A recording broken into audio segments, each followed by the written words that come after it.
السلام علیکم ورحمۃ اللہ وبرکاتہ۔ میں ہوں قاری محمد اسامہ اور آپ میرا یوٹیوب چینل دیکھ رہے ہیں۔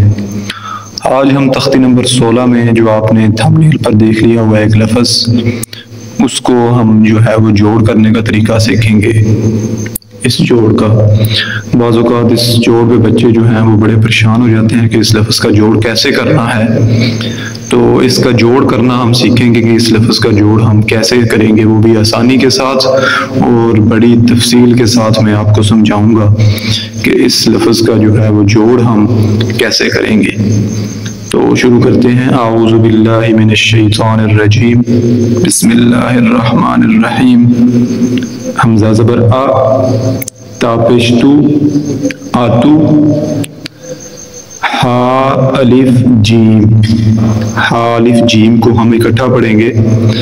ہا الف جیم کو ہم اکٹھا پڑھ کے اس کے بعد مد زبر بولیں گے۔ ہا الف جیم مد زبر حاج۔ جیم کے اوپر شد ہے، اس لیے جیم کو بھی ساتھ ملائیں گے اور شد کو سخت کریں گے۔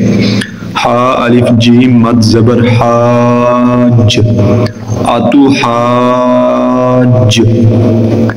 جیم واو نون، آگے پھر تینوں لفظوں کو اکٹھا پڑھیں گے۔ جیم واو نون مد پیش جون، نون کو بھی ساتھ ملائیں گے۔ اتو حاجون، نون یا زیر نی، اتو حاجون نی۔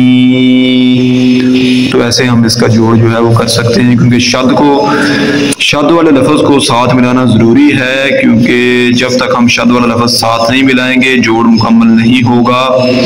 تو ہا الف جیم مد زبر حاج پڑھیں گے، آتو حاج یہاں تک ہو جائے گا، اور جیم واو نون مد پیش جون، آگے والے تین لفظ اس طرح پڑھے جائیں گے تو بن جائے گا اتو حاجون۔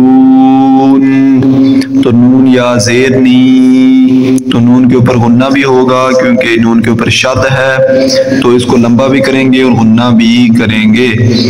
تو پہلے تین لفظوں کو ملائیں گے ہا الف جیم مد زبر، اور آگے والے تین لفظوں کو ملائیں گے جیم واو نون مد پیش، ٹھیک ہے۔